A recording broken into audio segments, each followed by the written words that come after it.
Oh, the corny kid, right? No, I did not say that. Well, you're not corny anymore. Hell no to the no. I did it because I'm like, oh, this is a big moment for him. Yeah, I don't have no ill feelings. Crazy to me when people are like, well, you didn't defend her when she calls him corny. And I'm like, and he's not defending me right now when everybody's calling me a bully. Happened to men being the pursuers. Y'all asked for the sequel, so here it is. Why Men Aren't Pursuing Women, Part 2. But women are the prize because women, they got a pussy, you know what I mean? Pussy makes the world go round. A compliment from a man means literally nothing, but a compliment from a woman. Now that's something. I'm taken, and I still love to go shake my ass at a bar with my friends. So I hate the attention, but then when I feel unattractive and I don't get the attention, it's like, I don't love that either. so men are down here and women are over here. Okay, so are women equal to men or are women superior to men? For sure, superior. Okay. When it comes to dating and relationships, who is typically seen as the prize, the man or the woman? Yeah, the woman. Okay, so if the woman is the prize, why even bother going out with a man in the first place? I don't know. That's a great question. Ladies, if he said he's got no hoes, that means nobody wants him, so you shouldn't either. Men think that they are the shit. Why do men think that they have to take money, or why do men think that women have to do cooking, cleaning, all that stuff, and all they do is go to work? We control the world. Okay.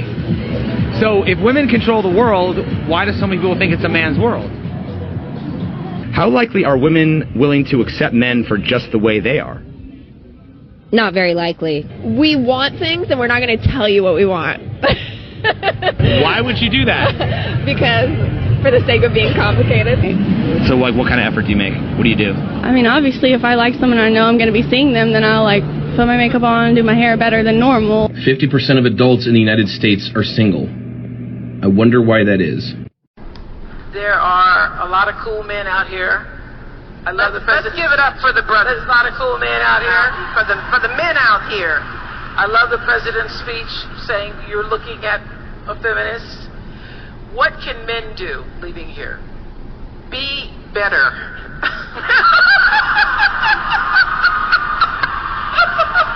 Be better at everything. Men are taught that they have to make women happy. The fact of the matter is, you can't make anybody happy.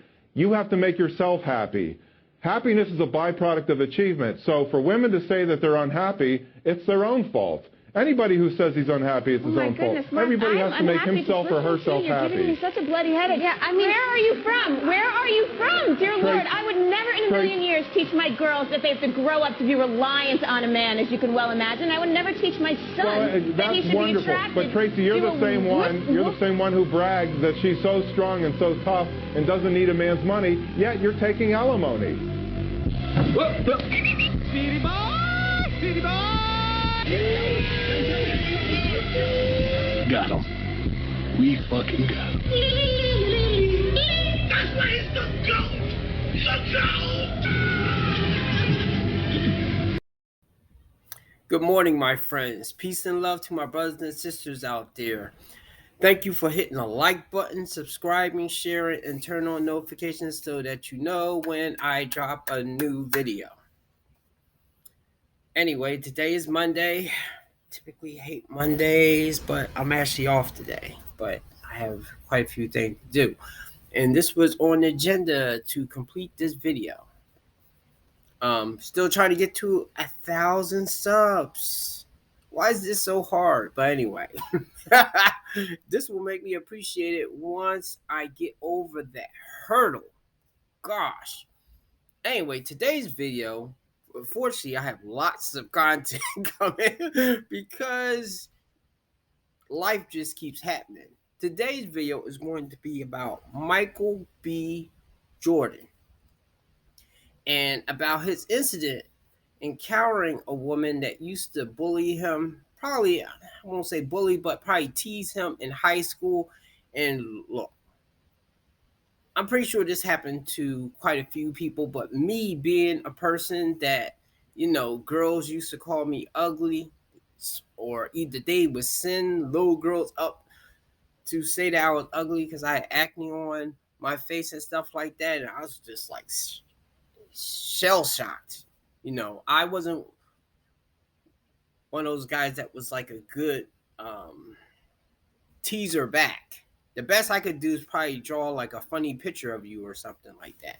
And then, of course, though, the guys did it, but I guess I kind of expected the guys. It was just worse when the women participated in it, especially if they was laughing or either adding on to it or something like that. I mean, I do not miss those days at all. Though I'm not one of those people that usually will say that I miss high school. I miss some aspects of it because of like some of the friends that I lost contact with in that genuine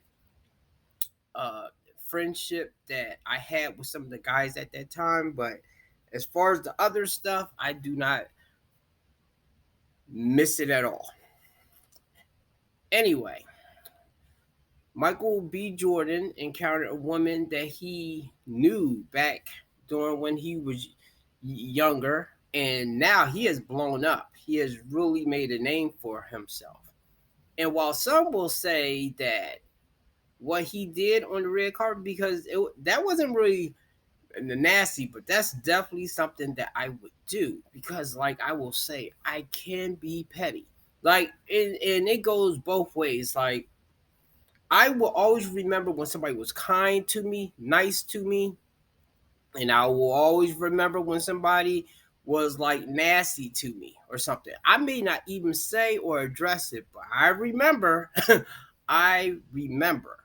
So, anyway, we going to get going right now. Is another creator that covered this really well. Quite a few people covered it, but I love their take on it. So I'm going to use some clips from out of their video, and I hope you guys don't mind. And I'll leave a link to their video. Either you will definitely see who they are. So like and subscribe to them. And please like and subscribe to me if you didn't do it already. Thank you.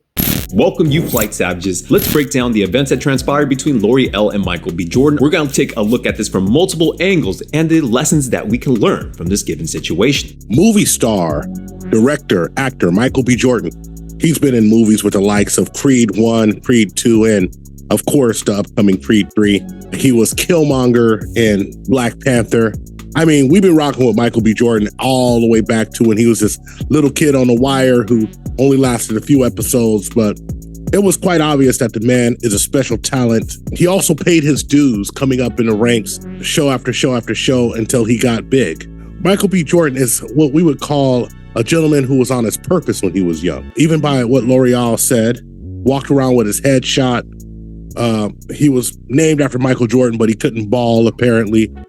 He was a guy who had a bigger future in mind, and just because the folks of his middle school and high school could not see it, did not mean that he did not know where he was going. Micheal B. Jodan is a man that has been pursuing his passions and been on his purpose, accomplishing many great feats, and he's still getting criticism from modern women today. So when you achieve a high level of success, you'll see these are the kinds of people that will be waiting for you at the finish line. We already know this is the MO, the modus operandi of women, but also men will be doing the same thing. On the Hustle Show, we got Micheal B. Jodan, the director and the star of Creed 3. We know each other. We go way back all the way to Chad Science in Newark. Oh, the corny kid, right?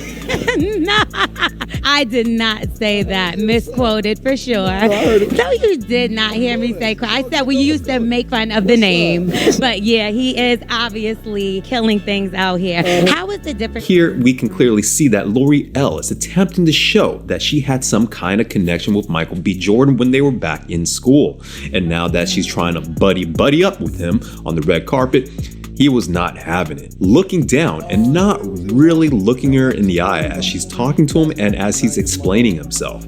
The only time that you notice that he actually does look up is when he's talking about how people have watched him grow up to success, namely his co-stars and the people that supported him. With the rest of his response, he looks down and away from her, maintaining that defensive posture. So take note when you see Jonathan Majors comes into the shot where Micheal B. Jodan reaches out to him, gets his attention, and he opens up his arms, engaging in light conversation with Jonathan Majors. But the moment that L'Oreal starts speaking, Michael B. Jordan has his defensive posture up again. I want you to take note how she is attempting to deflect by asking Jonathan Majors, who is the most sexiest man in the world between the two of them. Who's the sexiest man? What kind of question is that? Who's the sexiest man? Because I thought you said, so is it a tie? Ain't no tie. We don't compete. Yeah, we don't compete. Her attempt unfortunately falls flat as she can't get these two men to start competing with each other because they see exactly for what she is and attempting to do. Finally, someone that's associated with Michael B. Jordan pulls him away and gets him out of that scene. But L'Oreal just can't help herself when she has to throw him one last dig, saying he's not corny now. Well, you're not corny anymore. You can hear the way that she's laughing, that she's being condescending. She's antagonizing him. But the clip that they show on the Morning Hustle podcast, they didn't show this very side of her. If you take the time to look at the body language, the tones in her voice, what she says, and then the final glare back from Michael B. Jordan as he registers that she said, well, you're not corny now. You can see that Michael B. Jordan was not having any of it. And I'm gonna have to speculate, I'm gonna have to make a guess here, that L'Oreal knew what she was doing when she threw that final jab at him, no pun intended, to get under his skin and on his nerves. And My G. Definitely for men out there, success is your best revenge against women, men, doubters, haters, to anybody in your past. Just do, well, the people that's hating on you in your past, just forget them. Yeah, I saw nothing wrong with what he said. Now, I know Joe Budden kind of came at Michael B. Jordan's neck, but see, probably Joe Budden, maybe he's cool with her. See, and this is like, unfortunately, this video right here is going to get into that racial thing of that black on black stuff, and which I've been avoiding for like 100 and so videos. But this one is unavoidable because, you know, I understand his stance with things and how, you know, he tried with Lori Harvey or something like that, but he's going to go to where he fits in better and where he's more celebrated, not tolerated. And further in this video, they're going to elaborate more of what I am talking about.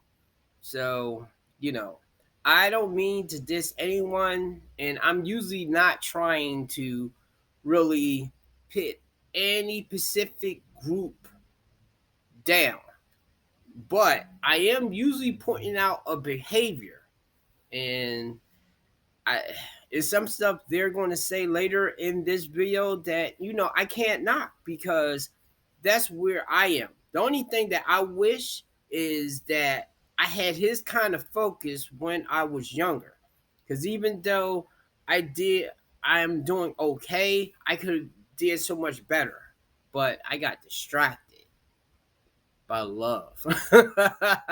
And I want you to see the absurdity and the audacity of this situation. This is what I'm calling a wave rider. When I was even asked to do the carpet, I did it because I'm like, oh, this is a big moment for him. You know, I did know him when he was young. Attempting to use Michael B. Jordan's clout to now push her own personal brand and to push her clothing brand. Instead of taking the time, taking the opportunity to apologize to Michael B. Jordan and let bygones be bygones, she doubles down by posting this on her Instagram. Even though she was trying to be sneaky and hide it in her third carousel, well, we found it, and we can see and we can hear the condescending tone in her laugh. And in the interview in TMZ, she attempts to guilt Michael B. Jordan for not coming to her aid, to her defenses when people, his fans and others, are coming to his defense, pointing out her hypocrisy, pointing out how she is now waiting at the finish line. Yeah, I don't have no ill feelings, but it's crazy to me when people are like, well, you didn't defend her when she called him corny. And I'm like, and he's not defending me right now when everybody's calling me a bully because he knows I'm not. Hold up, wait a minute. She did not just say what I think she just said. The thing is, though, her actions was past tense. She had an opportunity on that podcast to somewhat defend him. Later a little bit later on, we're going to hear what was said on there. And this is why I say that for men especially, you need to be around women and hear them talk. Of course, it's not all of them, but most of them, when a bunch of them get together, you'd be surprised about the stuff they might say about you if you are in a relationship with them, about their friends, about family, about people in their life that they're supposed to be cool with. In her case, like I say, they wasn't cool. She took them as a joke, but pretty much she just agreed with what the woman was saying, and she took shots at him, and she didn't defend him. But however, though, she's playing the victim now because she's getting heat from the fact that what she did years ago. So of course he didn't defend you because you didn't defend him at the time that you could have defended him.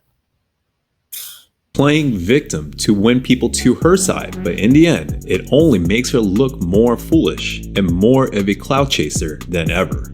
You see, guys like this are called corny. They're called weirdos. You know, they're nondescriptive and maybe just not flashy enough. They're not thuggish enough. They don't have that edge to them that some of these ladies like. You know, think of Childish Gambino, who he would be a non-select brother. I mean, you even think of the old school Jaleel White when he was Steve Urkel. You know, nobody wanted Urkel, but everybody wants Stefan. But the interesting thing is this. Yes, Micheal B. Jordan called her out and said, "Oh, I'm the corny guy, right?" And of course, she had to eat a little crow, but it wasn't aggressive. There's a lot of dramatic feelings going on because how dare him, this big man with all of this money, call out this lady? Of course, that makes him corny. You can't make this up. But no, it doesn't. You see, men are tired of women waiting at the finish line. Women who may have made fun of them, may have ignored them, waiting at the finish line and bringing up, "Oh yeah, we went to high school together. Oh yeah, remember me?" It's like, no, I remember that you were not as cool with me as you're trying to act like it. So I was a corny guy, right? One thing that came to surface is the utter hypocrisy of women, and black women in particular, because Michael Jordan has been seen dating women of other races. So apparently Dominique the Diva and L'Oreal were on a podcast together, and Dominique the Diva actually called Micheal B. Jordan corny. I think that Micheal B. Jordan is just like a nice, corny guy. And I don't mean that as a slight, right? I mean, we all know that the nice, corny guys treat you the best. Years on there. Bruh. Be honest with you, we teased him all the damn time because his name was Michael Jordan. Like, let's start there. And he was no Michael Jordan. And then he also would come to school with headshots. We lived in Newark. Yeah. Like that's the hood. You know what I mean? So we would make fun of him. Like, what you gonna do with your little stupid headshots? Like, and now look at him. And L'Oreal gave a tacit approval, agreed with it. But the thing that Dominique the Diva did to double down and support her friend was she said that any man that dates a white woman is corny to me. I guess the PR relationship with Lori helped y'all forget, but I did it. Now, this is the utter hypocrisy that we have of women today, and black women in particular.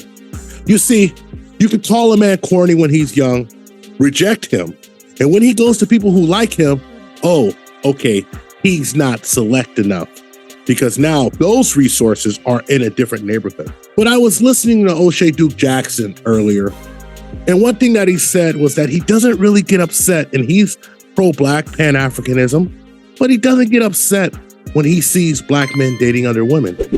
What he wonders and what he brings up is that what are these other women bringing to the table that are attracting your men who would naturally go to you? What has happened that they would go somewhere else? And I think that that's a very good point and a very interesting point. I want to bring up a couple of celebrities who you never hear black women call corny. You never heard a black woman call Diana Ross corny, but she was married to not one but two different white men. You've never heard a black woman call rapper Eve corny, and she's married to a European man. And black women have tons of respect for Robert De Niro, who's married to a black woman. George Lucas, who's married to a black woman, who she's actually the head of Industrial Light and Magic. Serena Williams, anybody? You see, it only works for black men because black women, in a lot of cases, believe that black men are their exclusive property, that only they should have access and they should have the right of first refusal. Shout out to Obsidian radio, TV. I counter that notion of first refusal with this. The bottom line is that if you were bringing to the table, if you were the table, if you were everything that you thought you were, there would be no competition for other women. Your insecurity and your lack of foresight to see someone who's on their purpose is the reason why some of these select men that you thought were unselect wind up going other places. The truth is this: everybody has a right to fall in love and be with who they want to be. But you can't live by a standard one way and a standard the other way. If you're going to talk bad about Michael B. Jordan and call him corny, then I want to see you call Serena Williams corny. I want to see you call Eve corny. I want to see you break the sisterhood if you're going to be like this. But if not, then quite simply shut the up. Because no one believes you anymore. Your lies are transparent. I understand the frustration that Michael B. Jordan and many men go through. Being corny is another way of saying a guy is nice, and we know the saying, nice guys finish last. And if you've been called nice, corny, and other adjectives that describe you as non-select and boring, sometimes even worse, then we share the same experiences. Going after your dreams and building your vision, you may encounter the same naysayers, doubters, and critics attempting to knock you off course because their own insecurities and fear of failure. Shout out to the modern women out there that's trying to stop the passport bros. Okay, I'm not going to double down on that because, as I say, this channel is not going to be focusing taking shots at black women. You know, I have some black women associates that I am cool with. The thing is, I remember how I was treated when I was younger. And that's somewhat the thing that prompted me to start dating out, because I was getting them that wanted me, that wasn't calling me ugly and stuff like that, even though I still I still carry that maybe insecurity or either those thoughts at times with me though, but you know, I wasn't getting it that much with them. Now, however, though, I will say that women are women. So, you know, even though one group of women may appear to be better, you're going to have different issues that you have to deal with dating those women. And the only thing that I'll say with white women these days, a lot of them are intermingled with that the brown culture of women so much more than I guess they used to be, that a lot of them are picking up some of those traits that I like. That's the main reason why I started dating out, to not be experiencing certain things. So if I'm going to be experiencing the same stuff, I may as well keep dating what was rejecting me for a big chunk of my life. So, you know, and not to say all of them will, but I remember I had like a fallout with a black woman that sometime I would play Overwatch with, and with anybody new that comes into my life, I share my YouTube channel, and like I say, I don't take shots at any culture or how they look or something. But however, we got into a debate about, well, not really debate, but a discussion about women being attracted to, you know, the Pookies and Ray Roys, the thugs and stuff like that. And her thing was that they have certain masculine traits that women like. And, you know, fair enough. Go for what you know. But I also picked that, well, men go for certain types of women, whether they're Instagram models or they're OnlyFans, even though I do not be throwing money at them. If we are friends, we was friends before they became that, and I got a chance to get to know them a little bit. But anyway, and then after I say that, she downplayed it of like, oh, yes, men like over sexualized women. Then she just totally blocked me and Yeah, but blocked me and unfollowed me or something. Like, I thought we was having a discussion. Anyway, whatever. See, this is why sometimes I can't fuck with certain people that have certain mindsets because, y'all want to stay stuck at a certain thing. It doesn't matter if you're white, Hispanic, or whatever you are. I'm about evolving and growing and not staying stuck. Not just financially, because I know women get stuck on the money part, but also mentally, emotionally. You want to stay, you're going to keep getting the same results that you're getting if you stay where you are at. Anyway, that's pretty much it with this video. Hope you guys enjoyed it. I totally support what Micheal B. Jordan did and how he feels about that because I definitely am on that vibe, and that's why I'm focusing how I'm focusing. So once I get to where I am, all you people that I was cool with and stuff like that, hey, we will always be good. Those people that either was fake, rejected me, or was funny or something like that, lose my name, lose my number. Okay, don't call me. All right, so I keep that same energy both ways. If you was good to me, I always remember. If you was bad, I will always remember. Anyway, that's it. I may leave some videos about Micheal B blowing up, and that's pretty much it.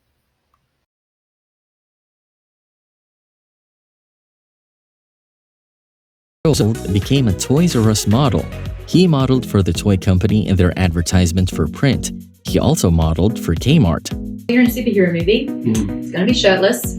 How was the transformation? Because Killmonger looks super. Are you touching your? No, I thought I dropped something right there, Next? but it was. I got a hole in the shirt. No. Yeah, new shirt. I'm looking at your shirt. It's a nice shirt. My eyes are up here.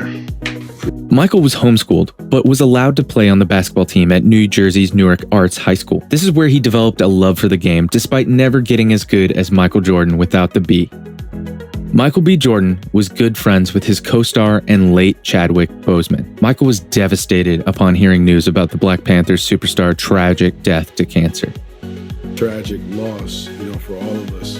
For me, our community, we're still dealing with it. The impact that he's made on so many, people around the world. His family. He lives forever. The B in Micheal B. Jordan's name is Bakari. Jordan was not named for the famous basketball player, but his dad, Michael A. Jordan. His B in his name signifies Bakari according to Pop Sugar, meaning promising. He smells good. He needs the cologne. Smell good? Yeah. Have you ever hooked up via direct messages? Yes, I have. I have. I'm human. Not.